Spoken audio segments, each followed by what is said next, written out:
Hey everybody, welcome to the SimHanger. My name's Mark. This video is aimed at those brand new to helicopter flying in Microsoft Flight Simulator. We'll only be looking at the very basics, and I'll be sharing my experience with you. I'm in no ways an expert myself. We're in the Cabri G2, one of the default helicopters for both PC and Xbox, and this video is a direct follow-on to my previous video configuring your controllers for helicopters, and I recommend you watch that first. Link in the notes below. 083 Uniform Montgomery, clearance clear to the Palomar Airport. Port after departure, flighting 280. When you're ready to take the next step towards realism with tactile feedback, and you're looking for a navigational unit as part of a cockpit build or perhaps standalone, then Flight Sim Builder has a range of competitively priced products available.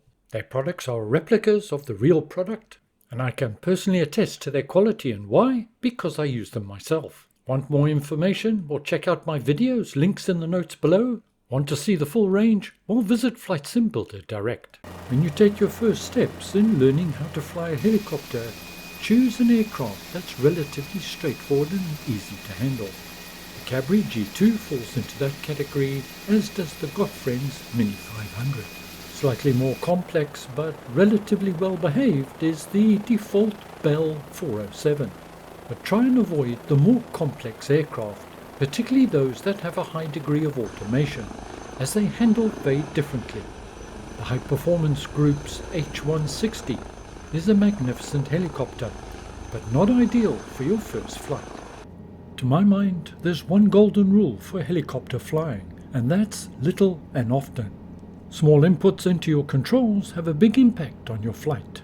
Assuming you've watched my video, I'm not going to go through all the details, but some essential configurations are required. Obviously, the rudders. This affects your yaw and your side-to-side movement. The flight stick, which is called the cyclic in a helicopter, which is one of two primary control devices, the other one being your collective. The collective changes the angle of your rotor blades and is your primary control for increasing or decreasing altitude. And usually at the end of the collective, you've got your throttle, which governs the speed or RPM of the rotor blades. Subject obviously to your throttle setting, pull the cyclic up, you'll gain altitude, drop it down, and you'll lose altitude. And as this tutorial is for people like me, beginners, there are a couple of very important settings I strongly recommend you adopt. Let's pop into the Flight Sim menus and we'll take a quick look. Our first port of call will be to the Assistance options, and we're looking for the sub-menu Piloting. And scroll down. Why make things harder than they need to be? We're looking for two options: Helicopter Assist Tail Rotor and Helicopter Assisted Cyclic. Make sure both are on. Having these on will make your first helicopter flights infinitely more enjoyable and manageable. Next, let's head over to our control options. The controls you select for flying a helicopter have a big impact on how easy or otherwise it is to control the aircraft. In my case, I've just selected a standard joystick. It's the Turtle Beach Velocity 1 flight stick. I've selected this as it's fairly typical of what many simmers may be using, and arguably not the best choice as the springs it has are fairly firm. It has a twist grip, so I'm using that to control the rudders. For our first flights, we want to keep things as simple as possible. Within my joystick configuration, I have linked collective and throttle axis to a single axis, so they work in unison together. Once you become more proficient in helicopter flying, of course, you can allocate throttle to a separate axis, but initially I recommend you keep these linked. Next, let's head over to our sensitivity settings. And these settings are probably significantly different to what you have for your aircraft. For both pitch and bank or roll, note they are almost totally linear. I haven't reduced the sensitivity settings, and only a minor adjustment to the rudder. That is because I need to make numerous small adjustments whilst I'm flying, and I need a quick response from the aircraft. Also note I've deliberately increased the dead zones, normally in and around 3%. Any unintended movement on any axis will make controlling the helicopter next to impossible, and a dead zone between 3 and 5% is recommended for pitch, roll, and for rudder. But for my collective, which is also my throttle, I've left that completely at default and linear. Okay, we're done here, and there's one other thing I want to show you. And this one's totally optional, more for your info than anything else. In the search box, type in CFD, Charlie Foxtrot Delta. And if you allocate that to a button, it'll allow you to toggle the computational fluid dynamics on and off. What is that? Well, it just gives you a visual display of the air dynamics around the helicopter, and I'll be demonstrating that a little later on in the video. When flying your helicopter, keep your eye on this gauge here. It's the power setting, and in simple terms is the position of your collective. Collective is fully down, power is at idle or 30%. And again, maintaining our KISS principle, keep it simple. Set your weather to weather preset clear skies for your initial flights. I'm now going to start very slowly raising the collective, and we'll see the power setting change and start to go up. Move it slowly and the gauge takes a while to respond, as it's taking a lot of power to turn those rotor blades. We're now at about 55%, and you can see we're getting a little bit of movement. Your percentage may vary depending on the weight of the helicopter, but you can see we're skidding and scraping the skids on the asphalt. I'm now going to raise it just a little bit more in order to get a hover. And normally that'll be between 60 and about 63%. As we're in clear weather and we don't have too much wind to worry us, try and avoid making lots of different corrections left and right. You'll find it hard to manage. Just let the helicopter settle by itself. If you find you're spinning, well, it's time to check those sensitivities and dead zones again. We're now entering what is pretty much a stable hover, and we can see that here, although you'll notice that the helicopter is moving up and down slightly. This is due to the impact of ground effect. The rotor blades pushing air down onto the asphalt and it bouncing up to the rotor blades. I've now pressed my CFD button, a visual representation of what's happening to the airflow around us. You can see a small vortex at the front and back of the helicopter, and the air cycling through the rotor blades, creating our ground effect and a little air cushion. Keep that in mind because it plays quite a big part when it comes to landing the helicopter, and a factor we've got to take into account. Now I'm just raising the collective a little bit more, and we're starting to rise. We're gaining altitude, and note the gradual change in the airflow. We're now out of ground effect almost completely. The rotor blades have changed their pitch and cutting through the air and providing lift to the helicopter. Let's now reverse this, and I will very slowly bring the collective down, and we should lose altitude, which is exactly what's happening. And as we get closer to the ground, so we'll see a change in the vortexes and the airflow. As I come down, I want to maintain a hover position, so again a setting of around 63% is ideal for my configuration in the helicopter.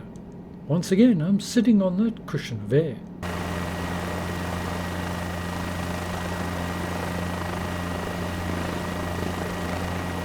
Before you go for your first flight, get a feeling how the aircraft handles.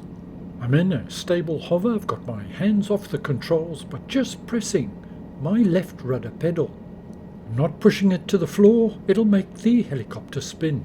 Just a gentle push as I change direction.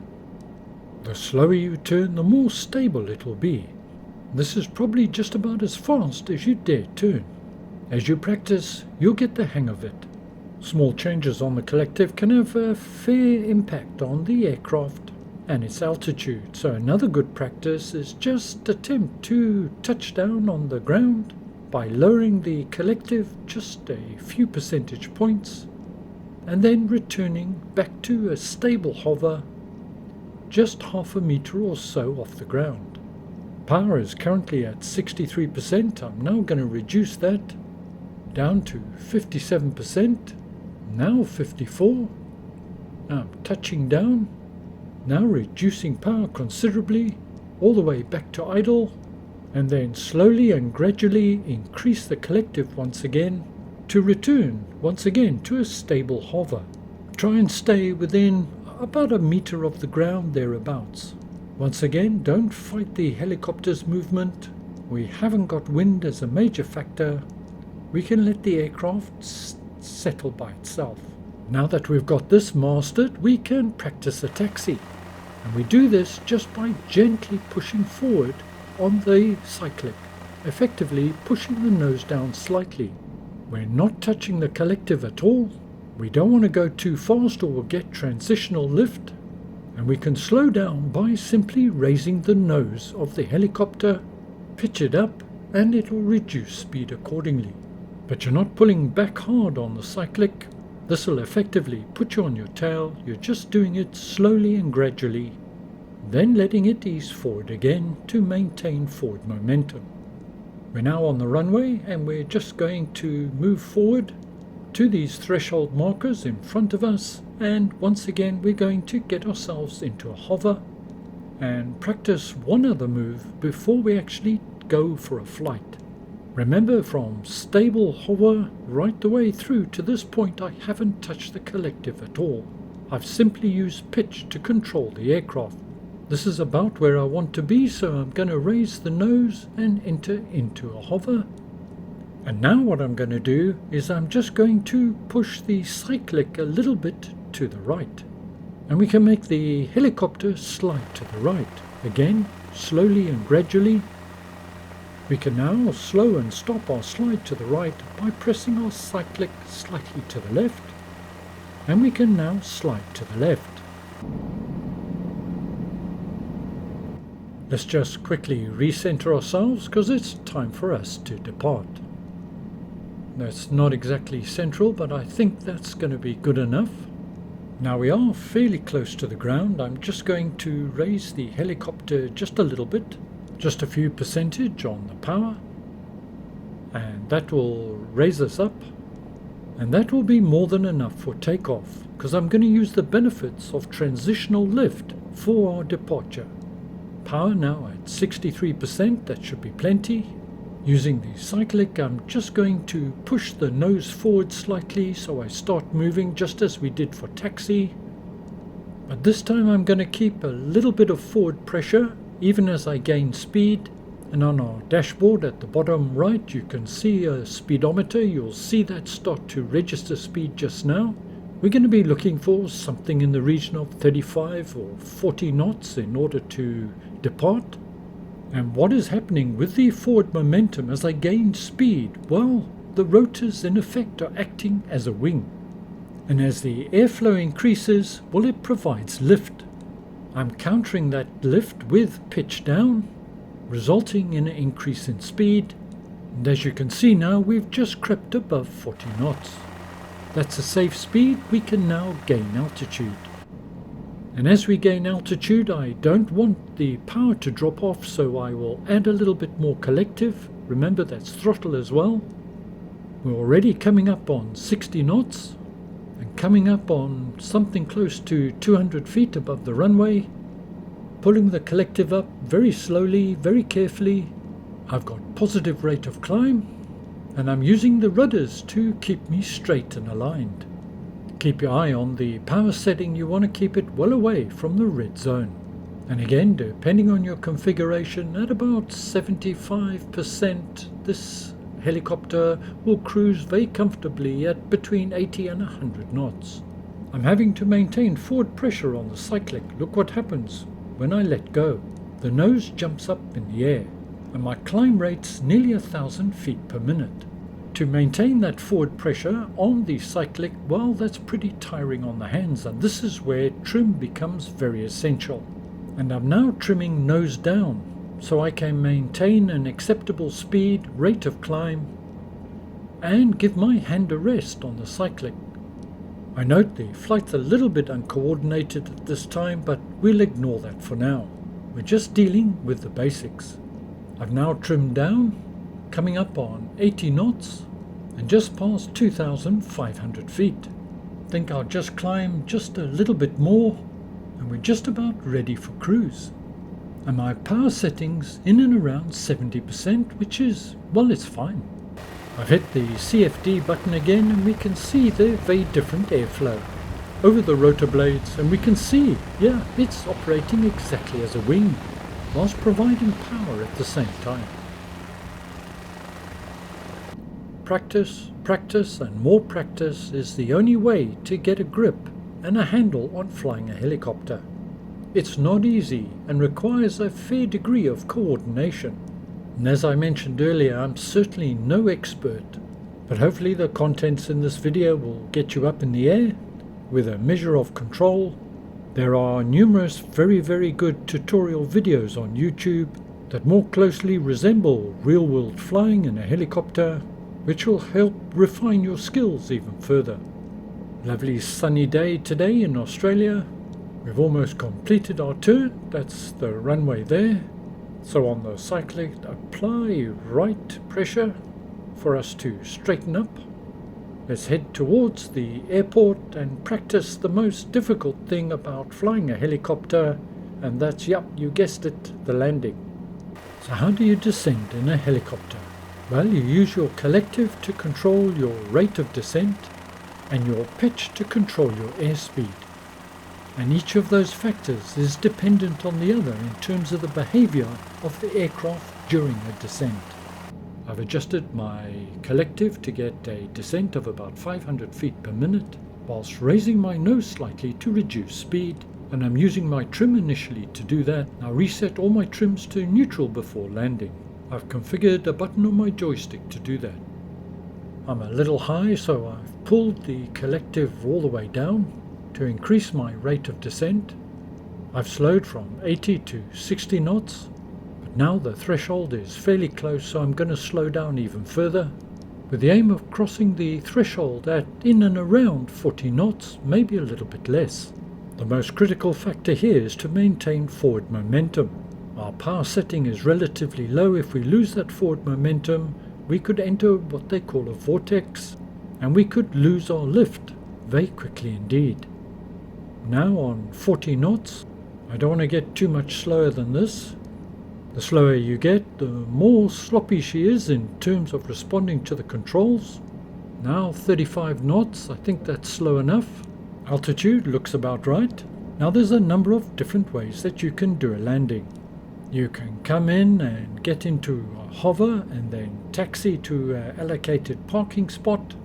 And particularly if you're on earth or grass, and perhaps easier initially anyway, is to do a sliding stop.